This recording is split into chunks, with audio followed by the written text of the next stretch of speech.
बहन ने चिढ़कर मुंह बनाया, मरी नहीं है। तीसरी बहन की हालत कंट्रोल में है या नहीं? बड़ी बहन ने किसी रूटीन काम की तरह सवाल पूछा था। मंझली बहन ने बेरुखी से कहा, कोई नहीं मरा, और सीधे फोन काट दिया। उस पल में उसे समझ आया कि घर संभालने वाली किसी औरत पर कितना बोझ होता है। बड़ा भाई तो कभी घर टिकता नहीं था और अपनी तबाही पीछे छोड़ जाता था, जिसे उसे समेटना पड़ता था। तीसरी बहन पागल हो चुकी थी। चौथी बहन अपनी जान पर खेल रही थी। इस घर का तो भगवान ही मालिक था। मंझली बहन ने कमरे का दरवाजा धकेला तो देखा कि बेड के सामने फोन का स्टैंड लगा हुआ था। ट्रांस सॉन्ग फोन के सामने वीडियो रिकॉर्ड कर रही थी। हेलो फैंस, मुझे अफसोस है कि मुझे इस हालत में आपसे बात करनी पड़ रही है। मुझे यकीन है कि आप सबने खबर देख ली होगी। इस बार का एक्सीडेंट वाकई बहुत खौफनाक था, लेकिन आप बेफिक्र रहिए, मैं अभी जिंदा हूँ। हालांकि इस हादसे के बाद मुझे एक बड़ा फैसला लेना पड़ रहा है। मेरी मौजूदा हालत ऐसी नहीं है कि मैं रेस जारी रख सकूं, इसलिए मैंने अस्थायी रूप से रिटायरमेंट लेने का फैसला किया है। ये सुनते ही मंझली बहन की आंखें फटी की फटी रह गईं। हे भगवान, आखिरकार कोई तो समझदार बना। जाहिर है आपने सुना होगा, ये सिर्फ अस्थायी रिटायरमेंट है, आगे के प्लान्स अभी तय नहीं है। आप सबके प्यार के लिए शुक्रिया,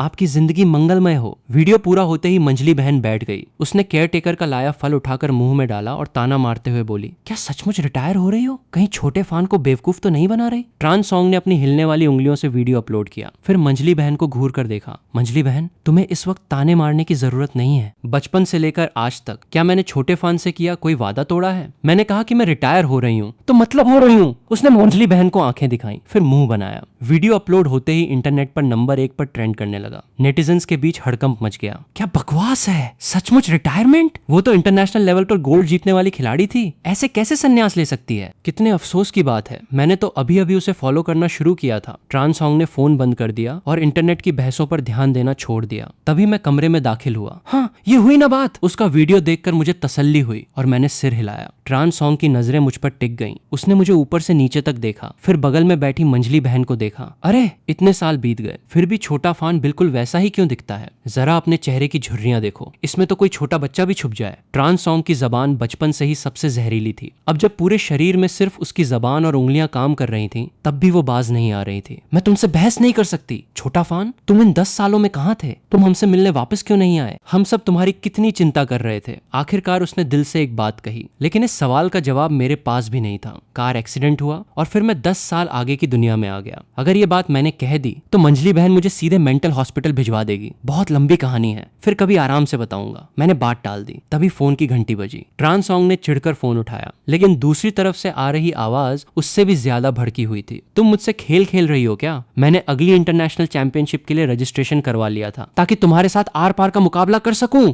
और अब तुम कह रही हो कि तुमने संन्यास ले लिया। तुम्हारा मतलब क्या है? अगर मैं संन्यास ले लूं तो ये तुम्हारे लिए ही तो अच्छा है ना। तुम जैसी हमेशा सेकंड आने वाली को आखिरकार नंबर 1 बनने का मौका मिल जाएगा, तब जाकर तुम्हारा नाम सनलिंग स्क्रीन पर चमकेगा। क्या तुम हमेशा से यही नहीं चाहती थी? ट्रांस सॉन्ग ने बेपरवाही से कहा। उसकी आवाज में हल्का ताना था। सनलिंग दुनिया की मशहूर सेकंड रनर अप थी। जिस भी रेस में ट्रांस सॉन्ग होती, सनलिंग सिर्फ उसकी परछाई बनकर रह जाती थी। लेकिन अफसोस, ट्रांस सॉन्ग हर रेस में हिस्सा लेती थी, इसलिए सनलिंग कभी पहले नंबर पर नहीं आ सकी। उस वीडियो को तुरंत डिलीट करो, मुझे तुम्हारे साथ मुकाबला करना है। सनलिंग ने गुस्से में हुक्म दिया। ट्रांस सॉन्ग की नजरें मुझ पर टिक गईं। मैंने कह दिया ना कि मैं संन्यास ले रही हूँ, तो मतलब ले रही हूँ। मेरे पास तुम लोगों के साथ फालतू खेल खेलने का वक्त नहीं है। मेरा छोटा भाई वापस आ गया है और मैं अपना पूरा वक्त उसी के साथ बिताना चाहती हूँ। इतना कहकर ट्रांस सॉन्ग ने सीधे फोन काट दिया। उधर दूसरी तरफ सनलिंग गुस्से में बेबस होकर चीखती ही रह गई। जब सनलिंग ने दोबारा नंबर मिलाया तो फोन स्विच ऑफ आ रहा था। सनलिंग ने अपनी मुट्ठी भींची और गाली बकी। उसके पास खड़ी बाकी लड़कियां बिना कुछ कहे बस एक दूसरे का मुंह ताकने लगी। आखिर ट्रांस सॉन्ग का छोटा भाई कौन है जिसने रेसिंग की दीवानी उस औरत को संन्यास लेने पर मजबूर कर दिया? सनलिंग ने अपनी सोच को समेटा और सबको देखा। जैसे ही उसने फोन रखा, किसी ने इंटरनेट पर सर्च किया और तुरंत फोन उसकी तरफ बढ़ा दिया। ट्रानफान, लियू रुयान का पूर्व मंगेतर। वो लियू रुयान जैसी खौफनाक, चालाक और गहरी औरत का मंगेतर रह चुका है और उसी ने रेसिंग की इस जीनियस को संन्यास लेने पर मजबूर कर दिया। सनलिंग को अब उस लड़के में दिलचस्पी होने लगी थी। अस्पताल में चौथी बहन, अब तुम आराम से यहाँ रहकर रिकवर करो। रेसिंग के बारे में सोचना भी मत। मैं रोज आकर तुम पर नजर रखूंगा। मेरी आंखें एक चेतावनी की तरह थीं, लेकिन ट्रान सॉन्ग को यह बहुत अच्छा लग रहा था। ठीक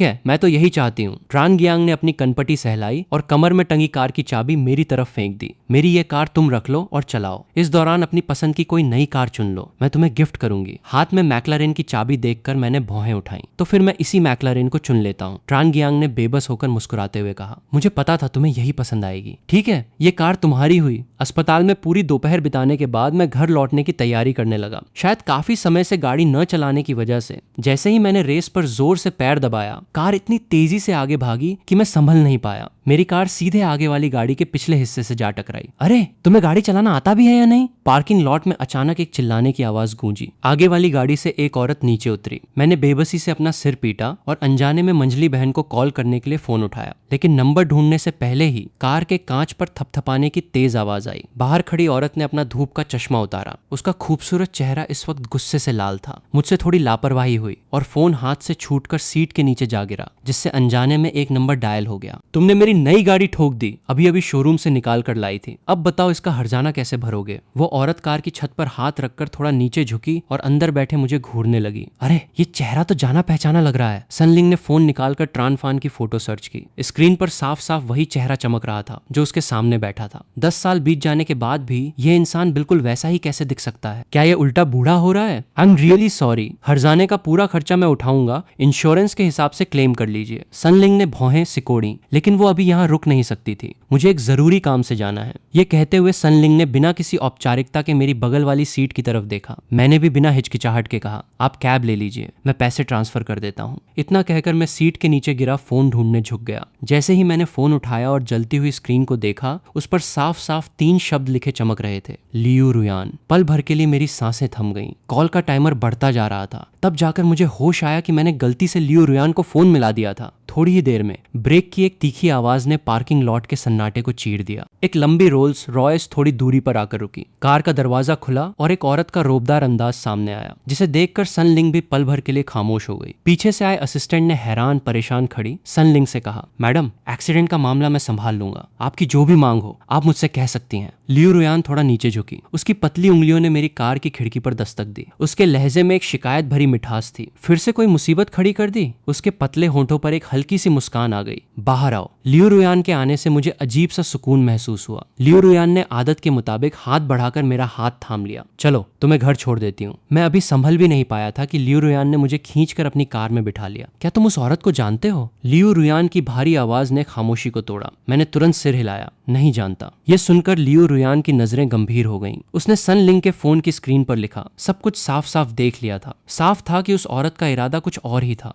थोड़ी देर में कार रुक गई। मैंने जल्दी से सीट बेल्ट खोली। शुक्रिया मिस लियू। मैंने दरवाजा खोला और तेजी से बाहर निकल गया। मेरी फुर्ती देखकर लियू रुयान ने पलकें झुका ली और अपने उस हाथ को देखा जिससे उसने अभी मेरी कलाई थामी थी, मानो उस पर अभी भी मेरी गर्माहट बाकी हो। तभी असिस्टेंट का फोन आया। President Liu. जिस औरत की कार मिस्टर ट्रान से टकराई थी उसका नाम सनलिंग है। वो एक प्रोफेशनल रेसर है। जिस पल लियू रुयान ने सनलिंग का फोन देखा था, असिस्टेंट सब समझ गया था और एक्सीडेंट का निपटारा करते ही उसने सनलिंग की पूरी कुंडली निकाल ली थी। तुम्हें पता है ना आगे क्या करना है? लियू रुयान की आंखें बर्फीली थीं और उसके होठों से ये शब्द निकले, आप बेफिक्र रहिए। असिस्टेंट ने सिर हिलाया। 10 साल पहले उसकी अपनी मजबूरी थी जिसकी वजह से वो उसे खो बैठी थी। अब वो उसे दोबारा कभी खुद से दूर नहीं होने देगी। अगले दिन बिना किसी वजह के फाइनल मैच के कैंसिल होने की खबर इंटरनेट पर टॉप ट्रेंड बन गई। सनलिंग जो ट्रैक पर पूरी तरह तैयार खड़ी थी, खबर देखते ही वहीं सन्न रह गई। काफी देर बाद उसकी आंखों में गुस्सा भड़क उठा। क्या मजाक चल रहा है? उसने अपना हेलमेट उतारा और जमीन पर दे मारा। ट्रांस सॉन्ग के एक्सीडेंट की वजह से फाइनल मैच छूट गया था, जिससे ट्रॉफी लगभग सनलिंग की मुट्ठी में थी। लेकिन मैच से ठीक पहले टूर्नामेंट ही कैंसिल कर दिया गया। ऊपर से इस बार के पॉइंट्स फाइनल स्कोर में नहीं जोड़े जाने थे, यानी सनलिंग की सारी पुरानी मेहनत पानी में मिल गई थी। उसे एक सांत्वना पुरस्कार तक नहीं मिला। आखिर ये चल क्या रहा है? बिना किसी वजह के मैच कैंसिल क्यों किया गया? कम से कम मुझे कोई वजह तो बताओ। सनलिंग गुस्से में आग बबूला होकर आयोजकों के ऑफिस का दरवाजा लात मारकर अंदर घुसी और मेज पर जोरदार थप्पड़ मारा। ऑफिस के लोग एक दूसरे का मुंह देखने लगे। आखिरकार टूर्नामेंट का हेड आगे बढ़ा और सनलिंग के कंधे थपथपाकर उसे शांत करने की कोशिश की। मैडम सन, ये फैसला हमारे हाथ में नहीं था, तो मुझे बताइए कि आखिरकार क्या अड़चन आई है? सनलिंग ने गुस्से में पूछा। क्या फंड की कमी है? मैं तुम्हें पैसे दे रही हूँ, मेरे पास पैसों की कोई कमी नहीं है,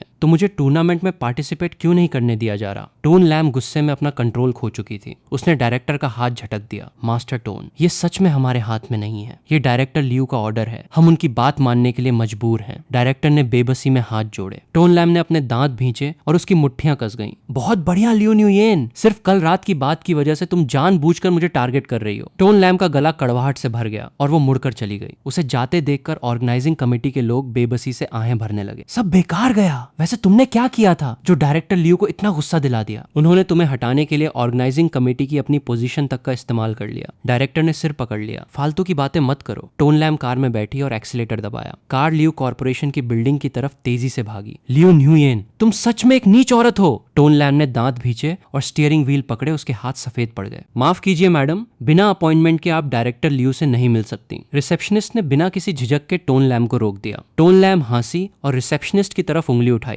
तो अभी मेरे लिए एक अपॉइंटमेंट बुक करो। रिसेप्शनिस्ट ने कंप्यूटर पर चेक किया और बोली, ठीक है मिस टोन, आपकी अपॉइंटमेंट 8 महीने बाद की सेट हुई है। 8 महीने बाद आप आ सकती हैं। 8 महीने? किसे बेवकूफ बना रही हो? टोन लैम का गुस्सा भड़क उठा, लेकिन तभी उसकी नजर सिक्योरिटी गार्ड्स पर पड़ी। उनमें से हर एक लंबा चौड़ा और तगड़ा था। मैं एक से भी नहीं जीत पाऊंगी। यहाँ तो 7-8 हैं। आज की बात मुझे सहनी ही पड़ेगी। टोन लैम मुड़कर चली गई। उसने स्टीयरिंग व्हील पर जोर से मुक्का मारा। ये चैंपियनशिप छीनना मेरे लिए बर्दाश्त के बाहर है। अगर लियो न्यूयेन नहीं चाहती कि मैं कंपटीशन में हिस्सा लूं, तो मुझे ट्रांसोंग को वापस टूर्नामेंट में लाना होगा। ट्रांसोंग का फैन बेस बहुत बड़ा है। उसके खेलने से ऑर्गेनाइजर्स को करोड़ों का रेवेन्यू मिलेगा। लियो न्यूयेन एक बिजनेसमैन है। वो पैसों का नुकसान नहीं सहेगी। जब तक ट्रांसोंग खेलेगा, सब संभालना आसान होगा। बस बात यह है कि ट्रांसोंग ने अपने भाई के लिए संन्यास ले लिया है। उसका वापस आना मुश्किल है। टोन लैम ने कार का गियर बदला। ट्रांसफैम को हैंडल करने का मतलब है ट्रांसोंग को हैंडल करना। उसने फोन करके ट्रांसफैम की लोकेशन का पता लगाया। सिस्टर लैम, आप ये क्यों पूछ रही हैं? दूसरी तरफ से आवाज आई। टोन लैम ने कहा, मुझे वो चैंपियनशिप हर हाल में चाहिए। उसकी लाल कार तेजी से हॉस्पिटल की तरफ निकल पड़ी। फोर्थ सिस्टर, डॉक्टर ने कहा है कि आपको हल्का खाना खाना है, इसलिए इन चीजों के बारे में सोचिए भी मत। मैंने ट्रांसोंग के हाथ से स्नैक्स का पैकेट छीनकर डस्टबिन में फेंक दिया। ट्रांसोंग बेबसी में मान गई। टीनो फार्म मुझे पता है, लेकिन मुझे बहुत क्रेविंग हो रही थी। रिंग की वो कोल्ड ब्लडेड किलर अपने भाई के सामने बच्चों की तरह नखरे दिखा रही थी। मैंने न्यूट्रिशनिस्ट का बनाया सादा खाना उसके सामने रख दिया। ट्रांसोंग को बेबसी में वो बेस्वाद खाना खाना पड़ा। तभी फोन की घंटी बजी। हेलो सेकंड सिस्टर, क्या बात है? किसी ने फोन करके कार हटाने को कहा है। ट्रांटिन ने संक्षेप में कहा और फोन काट दिया। कार हटाना? आज तो मैंने कार सही जगह पार्क की थी। फिर से क्या प्रॉब्लम हो गई? फोर्थ सिस्टर, आप खाना खाइए, मैं जरा बाहर होकर आता हूँ। Hello sir. आवाज सुनकर जब मैंने उस औरत को देखा तो मैं स्तब्ध रह गया। तुम? फिर से तुम? टोन लैम की आंखों में हैरानी थी, लेकिन उसकी एक्टिंग बहुत बचकानी लग रही थी। कितना इत्तेफाक है सर, आपकी कार ने मेरी कार का रास्ता ब्लॉक कर दिया है। प्लीज कार हटा लीजिए। मैडम, पार्किंग लाइंस के हिसाब से आपकी कार ने खुद मेरा रास्ता ब्लॉक किया है, मैंने ठंडे लहजे में कहा। टोन लैम ने नाटक करते हुए कार के चक्कर लगाए। सच में बहुत माफी चाहती हूँ। क्या आप चाय कॉफी के लिए चलेंगे? इसे मेरी तरफ से माफी समझ लीजिए। मेरे पास फालतू टाइम नहीं है। मैंने कदम तेज कर दिए। तभी पूरे बेसमेंट में 3 मोटरसाइकिलों की हेडलाइट्स चमकी और वे तेजी से हमारी तरफ आने लगी। टोन लैम ने तेजी से मेरी कलाई पकड़ी और मुझे खींच लिया, लेकिन मेरा पैर फिसल गया और हम जमीन पर गिर पड़े। मेरी हथेली खफून से लथपथ हो चुकी थी। ड्राइविंग करना नहीं आता क्या? दिख नहीं रहा हम यहाँ खड़े हैं? पुलिस को फोन करके सबको पकड़वाता हूँ। बहुत गहरी चोट लगी है, चलो मैं तुम्हारी पट्टी करवा देती हूँ। टोन लैम ने कहा, अगर तुम्हारी वजह से न होता तो मुझे ये चोट भी नहीं लगती। ये कहकर मैं लंगड़ाते हुए आगे बढ़ गया। टोन लैम उलझन में वहीं खड़ी रही और अपना सिर खुजाते हुए बड़बड़ाई, ये सब मेरी सोची हुई स्क्रिप्ट जैसा क्यों नहीं हो रहा? अस्पताल के कमरे का दरवाजा खुला और मैं लंगड़ाते हुए बाहर निकला। पट्टी बांध गई है, ध्यान रखना इस पर पानी न लगे। नर्स ने पट्टी बांधते हुए हिदायत दी। मैंने दांत भींचकर दर्द सहा और आखिरकार सिर हिला दिया। अभी अपनी ऐसी हालत देखकर मैं ट्रांसोंग के सामने नहीं जा सकता था, वरना वो लगातार सवाल पूछ पूछ कर परेशान कर देती। खैर छोड़ो, पहले घर चलते हैं।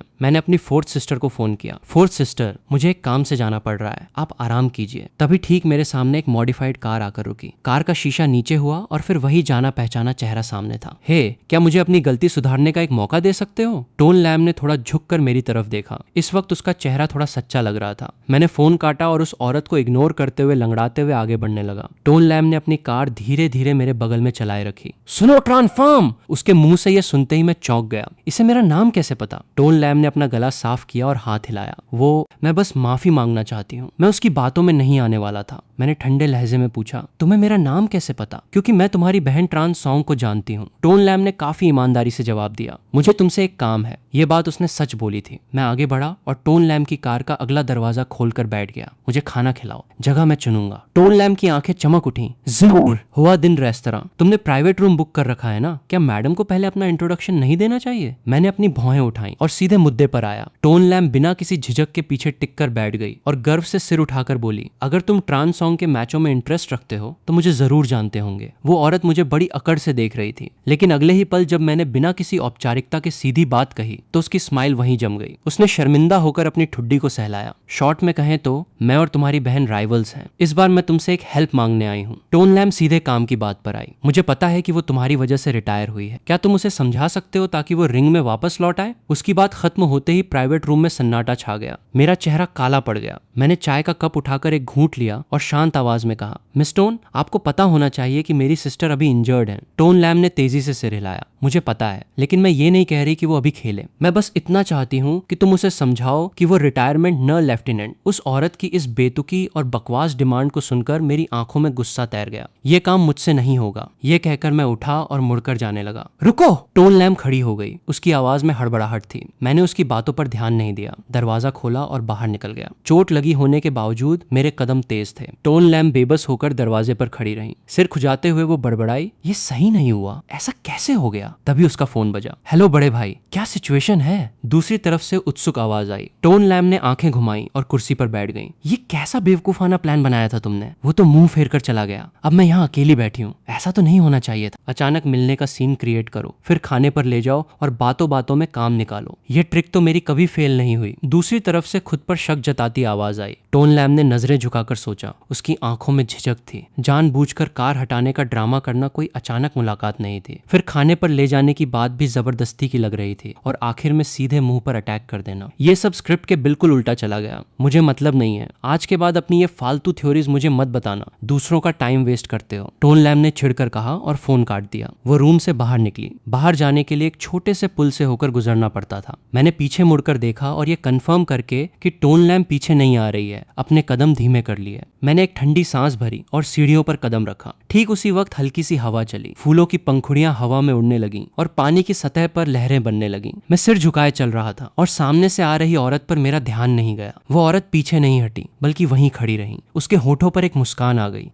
मैं सीधे उससे टकरा गया। मैं डगमगाकर पीछे हटा और सीढ़ी से मेरा पैर फिसल गया। उस औरत ने बिना देर किए हाथ बढ़ाकर मुझे थाम लिया। मैं सीधे उसके नरम सीने से जा टकराया। उस औरत ने मुझे आराम से पकड़ा, लेकिन जैसे ही उसकी नजर मेरी हथेली पर बैंधी पट्टी पर पड़ी, उसका चेहरा अचानक सख्त हो गया। चोट कैसे लगी? लियून हुयेन ने चेक करने के लिए हाथ आगे बढ़ाया, लेकिन मैंने तुरंत अपना हाथ पीठ पीछे छुपा लिया और उसकी नजर से बचने की कोशिश की। छोटी सी खरोंच है, कुछ खास नहीं। जब भी मैं झूठ बोलता हूँ मेरा गला थोड़ा खट्टा सा हो जाता है और आवाज हल्की सी बैठ जाती है। लियून हुयेन इस बात से अनजान कैसे रह सकती थी? उसने बिना झिझक अपना हाथ मेरी पीठ के पीछे बढ़ाया। उसकी गर्म उंगलियों ने मेरी कलाई को पकड़ा और उसे आगे खींचा। इतनी गहरी चोट है और कह रहे हो कुछ नहीं हुआ? लियून हुयेन ने अपनी भवें सिकोड़ ली। उसकी आंखों के प्रेशर से मैं डर गया और उससे नजरें नहीं मिला पाया। मुझे चुप देखकर लियून हुयेन ने एक ठंडी सांस ली। जाकर पता लगाओ। सिर्फ इन दो शब्दों से पीछे खड़ी सेक्रेटरी तुरंत सतर्क हो गई और सिर झुकाकर निकल गई। ये लियून हुयेन का स्टाइल था। मैं अच्छी तरह जानता था कि वो जो जानना चाहती है उसे किसी भी कीमत पर पता लगाकर ही रहती है, लेकिन अगर उसने छानबीन की और मेरी बहनों को पता चल गया तो बात और बिगड़ जाएगी। मैंने घबरा कर कहा, पार्किंग बेसमेंट में बस थोड़ा सा छिल गया था, कोई बड़ी बात नहीं है। लियून हुयेन की आंखें गहरी हो गईं। उसने दूर लगे शीशे के दरवाजे की तरफ देखा। जब उसकी नजर वहां आराम से खा पी रही टोन लैम्प पर पड़ी तो उसकी आंखों में तूफान उमड़ आया। बहुत मुसीबत है। उसकी साफ आवाज में गुस्सा दबा हुआ था और उसकी पकड़ का तापमान बढ़ता जा रहा था। मैंने लियून हुयेन की नजर का पीछा किया और शीशे के पार देखा। टोन लैम्प मजे से खाना खा रही थी। मैंने अपनी किस्मत को स्वीकार करते हुए आंखें मूंद ली। सच में उसकी आंखों से कुछ नहीं बच सकता था। लियून हुयेन ने नीचे देखा। उसकी नजर मेरे पैर के जख्म पर पड़ी। उसकी लंबी पलकों ने उसकी आंखों के गुस्से को ढंक लिया। तुम्हें चोट लगी है, मैं तुम्हें घर छोड़ देती हूँ, कार में बैठ। मैं कार के अंदर थोड़ा खिसक गया। मैं इस औरत के साथ और ज्यादा कांटेक्ट नहीं रखना चाहता था। सगाई टूटने वाले दिन का उसका ठंडा और सख्त चेहरा मेरे दिमाग में गूंज रहा था। तभी उसकी गर्म सांसें अचानक मेरे कान के पास महसूस हुई। सीट बेल्ट लगाओ। मैं चौंक कर मुड़ा, लेकिन मेरी नाक गलती से लियून हुयेन की नाक से टकरा गई। उसकी गर्म सांसें इतने करीब थीं कि मैं खुद ब खुद पीछे हट गया। लियून हुयेन मुड़ी और कार का दरवाजा बंद कर दिया। दूर खड़ी सेक्रेटरी ने समझदारी दिखाते हुए ड्राइवर को पास आने से रोक दिया। इंजन की आवाज गूंजी और लियून हुयेन ने एक्सीलेटर दबा दिया। तुम्हारी चोट टोन लैम्प की वजह से लगी है? मैंने कुछ नहीं कहा। लगता है उसी की वजह से लगी है। मेरे जवाब न देने के अंदाज को लियून हुयेन बहुत अच्छी तरह जानती थी। खामोशी का मतलब हाँ था। इतने सालों के साथ से मैं भी समझता था कि लियून हुयेन की भारी आवाज का क्या मतलब होता है। तुम क्या करने वाली हो? मैंने सतर्क होकर उसकी तरफ देखा। लियून हुयेन की गहरी आंखें समझ पाना मुश्किल था और उसके होठों पर तैरती हल्की सी मजाकिया स्माइल अचानक गायब हो गई। क्या तुम उसके लिए फिक्र कर रहे हो? सिरके जैसी तेज खटास की गंध सीधे नाक में चुभी। तुम ज्यादा सोच रही हो, मैंने ठंडे लहजे में कहा। लियून हुयेन, मुझे तुम्हारी ये खुद को सही समझने वाली और हर चीज को कंट्रोल करने करने वाली आदत से सख्त नफरत है। कार तेज चलाओ, मुझे घर जाना है। मैंने ठंडी नजर से उसकी तरफ देखा, फिर सीधे बैठकर सामने देखने लगा। जब सगाई टूट ही चुकी है तो आगे चलकर हम अजनबी ही रहने वाले हैं। अब मेरा एटीट्यूड अच्छा हो या बुरा, इससे कोई फर्क नहीं पड़ता। इस वक्त मैं बस घर पहुंचना चाहता था। इस औरत के साथ एक ही स्पेस में और नहीं रहना चाहता था। कार धीरे से रुकी। लियोन ह्यूयेन जैसे ही उतरने वाली थी, मैंने उसे ऐसी घूर कर नजर से देखा कि वो वापस बैठ गई। अगर तुम मेरी सेकंड सिस्टर से मार नहीं खाना चाहती तो कार से मत उतरना, मत भूलो ये मेरा घर है। मैंने उसकी तरफ एक नजर डाला, फिर दरवाजा खोलकर बाहर निकल गया। मेरे लंगड़ाते हुए जाने के अंदाज को देखकर लियोन ह्यूयेन की आंखों में कई तरह के इमोशंस तैर गए और स्टीयरिंग व्हील पकड़े उसकी उंगलियों के पोर सफेद पड़ गए। थोड़ी देर बाद उसने फोन उठाया और कॉल कनेक्ट किया। लियोन ह्यूयेन की आवाज भारी हो गई। टोन लैंप पर नजर बनाए रखो। सेक्रेटरी को बहुत पहले ही समझ आ गया था कि लियोन ह्यूयेन का मूड खराब है। वो सुबह से ही टोन लैंप का पीछा कर रही थी और कोई भी अपडेट मिलते ही सीधा प्रेसिडेंट को रिपोर्ट कर रही थी। कल टोन लैंप का इन्वेस्ट किया हुआ बार प्राइम टाइम ओपन हो रहा है, आपको पता है ना क्या करना है। तभी ट्रान तिन की कार ठीक पीछे आकर रुकी। वो कार से उतरी और उसने देखा, लेकिन उसे सिर्फ कार की टेल लाइट्स ही दिखी। हालांकि लियोन ह्यूयेन की कार इतनी अलग थी कि उस पर ध्यान न जाना नामुमकिन था। ये कार यहाँ क्या कर रही है? ट्रान तिन की थकी हुई आंखों में अलर्ट आ गया। फिर उसने तुरंत सिर उठाकर मेरे कमरे की तरफ देखा। टियो फार्म! ट्रान तिन की आवाज बिजली की कड़क जैसी गूंजी। वो 3-3 सीढ़ियां एक साथ चढ़ते हुए ऊपर भागी। मैंने कमरे का दरवाजा खोला। क्या हुआ सेकंड सिस्टर? मुझे सही सलामत देखकर ट्रान तिन ने राहत की सांस ली। कुछ नहीं, अभी लगा जैसे लियोन ह्यूयेन की कार देखी। उसकी बात खत्म होते ही मुझे हल्की सी खांसी आई और मैंने झेंपते हुए टॉपिक बदला। सेकंड सिस्टर, आप शायद बहुत थक गई हैं, इसलिए देखने में गलती हो गई। दिन भर काम करके थक गई होंगी, आप जाकर आराम कीजिए। आजकल लियोन ह्यूयेन काफी शांत है, शायद काम में बिजी होगी, इसलिए टियो फार्म को परेशान करने का टाइम नहीं मिला। ट्रान तिन ने एक ठंडी सांस भरी, लेकिन जैसे ही उसकी नजर नीचे पड़ी, उसने सीधे मेरी कलाई पर बैंधी पट्टी देख ली। मुझे पता था कि ट्रान तिन फिक्र करने लगेगी। मैंने पहले ही बोल दिया, अरे कुछ नहीं हुआ है, बस रास्ते में थोड़ा सा छिल गया था। सेकंड सिस्टर, आप बेफिक्र रहिए, मैं रोज टाइम पर दवा बदलूंगा। मेरे सामने खड़े होकर ट्रान तिन के दिल में पछतावा जाग उठा। उसने नजरें झुका ली। उसकी थकी हुई आंखों का फोकस खो चुका था। उसने अपनी आंखें मली तो आंखों में लाल नसें साफ दिखने लगीं। मैंने अपनी भवें सिकोड़ी और अपनी सेकंड सिस्टर के हाथ को थाम लिया। ठीक है सेकंड सिस्टर, खुद को ब्लेम मत कीजिए, मैं अपना ख्याल रख सकता हूँ। उसे काफी समझाने और दिलासा देने के बाद ट्रान तिन का मूड जाकर थोड़ा नॉर्मल हुआ। कमरे में वापस आकर मैं बिस्तर पर लेटा और खाली छत को घूरने लगा। सामने की लाइट की रोशनी धीरे धीरे धुंधली हुई और अजीब बात यह थी कि उसमें लियोन ह्यूयेन का चेहरा उभर आया। लियोन ह्यूयेन की नजरें दूर थीं। उसकी गहरी भूरी आंखें मुझे ऐसे देख रही थीं जैसे किसी खाई में झांक रही हो। मैंने बार बार अपने हाथ हिलाए और उस इमेज को गायब करने की कोशिश की। कितना अजीब है। ठीक उसी वक्त एक मैसेज टोन ने मेरी सोच को वापस खींचा। ट्रांस सॉन्ग की चैंपियनशिप बेल्ट, अगर चाहिए तो कल रात 8 बजे प्राइम टाइम बार। मैसेज के साथ एक फोटो अटैच थी। ये वही चैंपियनशिप बेल्ट थी जो ट्रांस सॉन्ग ने वर्ल्ड चैंपियनशिप में जीती थी। वो उसकी सबसे कीमती चीज थी, लेकिन ये चीज किसी और के हाथ में कैसे पहुंच गई? मैंने कॉल करने की कोशिश की, लेकिन उधर से सिर्फ एक रोबोटिक फीमेल वॉइस आई। जिस नंबर से आप संपर्क करना चाहते हैं वो अभी बंद है। मैंने तुरंत ट्रांस सॉन्ग का चैट बॉक्स खोला ताकि उससे साफ साफ पूछ सकूं, लेकिन कुछ शब्द टाइप करते ही मेरी उंगलियां रुक गईं। नहीं, अगर ट्रांस सॉन्ग को पता चला तो वो आराम से अपनी रिकवरी नहीं कर पाएगी। मेरी बाकी बहनों के पास अपने अपने काम हैं और ये मामला सीधे मुझे टारगेट करने के लिए लग रहा है। जब बात ऐसी है तो क्यों ना मैं खुद जाकर देखूं कि चक्कर क्या है। Prime time. मैंने इस जगह को सर्च किया तो पता चला कि ये एक नया बार है जो ओपन होने वाला है। कल रात 8 बजे इसकी ग्रैंड ओपनिंग थी, लेकिन अकेले बार में जाना थोड़ा रिस्की हो सकता था। मैंने अपनी कॉन्टैक्ट लिस्ट स्क्रॉल की और मेरी नजर एक नाम पर जाकर रुकी। इस वक्त मेरी हेल्प शायद सिर्फ मेरे ब्रदर इन लॉ जीजाजी ही कर सकते थे। अगले दिन मैं रोज की तरह हॉस्पिटल में अपनी बहन का हाल चाल लेने गया। मैंने चैंपियनशिप बेल्ट का कोई जिक्र नहीं किया, बस बातों बातों में टोन लैम के बारे में पूछा। टोन लैम, वो जन्मजात नंबर 2। ट्रांस सॉन्ग हल्का सा हंसी और सीधी होकर बैठ गई। उसके हाथ में चम्मच था। खाना मुंह तक ले जाने का उसका ये स्ट्रगल देखकर सच में थोड़ा तरस आ रहा था। मैंने मदद करने के लिए हाथ बढ़ाया, लेकिन ट्रांस सॉन्ग ने साफ मना कर दिया। मुझे सिर्फ चोट लगी है, मैं अपाहिज नहीं हुई हूँ, और अगर मैं हिली डुली नहीं तो ऐसे पड़े पड़े मेरी मसल्स कमजोर हो जाएंगी। मैं बेबस होकर वापस बैठ गया। वो सच में एक नंबर की बेवकूफ है, बस चैंपियनशिप जीतने का भूत सवार रहता है उस पर। जब मैंने संन्यास का अनाउंसमेंट किया था तो उसने मुझे फोन करके गालियां तक दी थी। ट्रांस सॉन्ग ने बेबसी से कहा, जो इंसान सिर्फ रेसिंग के बारे में सोचता हो उसके जुनून और लगन की ही तारीफ की जा सकती थी। लेकिन ये टोन लैम, वो जितनी बेवकूफ है उतनी ही जिद्दी भी है। ट्रान सॉन्ग बकबक करती रही, लेकिन अचानक उसे कुछ एहसास हुआ। वो मुड़ी और अलर्ट होकर पूछा, क्या वो तुमसे मिलने आया था? मैंने सिर हिलाया और नॉर्मल अंदाज में मुस्कुराया। नहीं तो वो बेवकूफ इंसान कुछ भी कर सकता है। अगर वो तुमसे मिलने आए तो तुम बस उसे इग्नोर कर देना। मैंने 2 बातें समझाई। फोर्थ सिस्टर को बेफिक्र किया और ये कंफर्म कर लिया कि वो चैंपियनशिप बेल्ट ट्रान सॉन्ग के लिए कितनी मायने रखती है। फिलहाल देखा जाए तो सिर्फ टोन लैम ही इसमें शामिल था। ट्रान सॉन्ग के मुताबिक वो थोड़ा बेवकूफ जरूर था, लेकिन दिल का बुरा इंसान नहीं था। तो फिर मैं अकेले भी इसे हैंडल कर सकता था। रिस्क का अंदाजा लगाने के बाद मैं हॉस्पिटल से निकल गया। काफी टाइम से मैंने कोई एंजॉयमेंट नहीं किया था। आज रात बार की ओपनिंग है तो थोड़ा मजा ही कर लेते हैं। रात ढलने लगी और पीली सुनहरी लाइट्स जगमगाने लगी। पूरा शहर एक रहस्यमयी माहौल में डूब गया। दिन भर का काम खत्म करके लियून हु येन ने अपनी दुखती हुई कनपटी को मला। तभी अचानक एक फोन आया। उसने फोन फ्लिप करके देखा। क्या बात? एक अजीब बात हुई है। वे शायद प्राइम टाइम बार में पहुंचे हैं। फोन की दूसरी तरफ से सेक्रेटरी की हिचकिचाती हुई आवाज आई। लियून हु येन की आंखें अचानक खुल गईं। बिना कुछ सोचे वो तुरंत खड़ी हो गई। उसकी नजरें इतनी सख्त थीं मानो किसी को जिंदा चबा जाएगी। इंजन की दहाड़ ने इस खुशनुमा रात को और भी तूफानी बना दिया। कार तेजी से सड़क पर दौड़ने लगी। लियून हु येन की आंखें लाल हो चुकी थीं। वो बस किसी भी तरह अगले ही पल उस बार में पहुंचना चाहती थी। और फिर इसी के साथ हमारा ये एपिसोड यहीं पर खत्म होता है। तो दोस्तों, इस स्टोरी का सीजन 1 यहाँ पर खत्म हो चुका है और सीजन 2 अभी तक रिलीज नहीं हुआ है। जैसे ही इसका सीजन 2 आता है मैं उसे अपलोड कर दूंगा। इसीलिए हमारे चैनल को ज्यादा से ज्यादा सब्सक्राइब कीजिए। और हाँ, ये स्टोरी आपको कैसी लगी हमें कमेंट में जरूर बताएं और वीडियो को लाइक करना न भूले, क्योंकि ऐसी ही और वीडियो में आपके लिए लाता रहूंगा। और फिर इसी के साथ मिलते हैं आपसे अगली वीडियो में।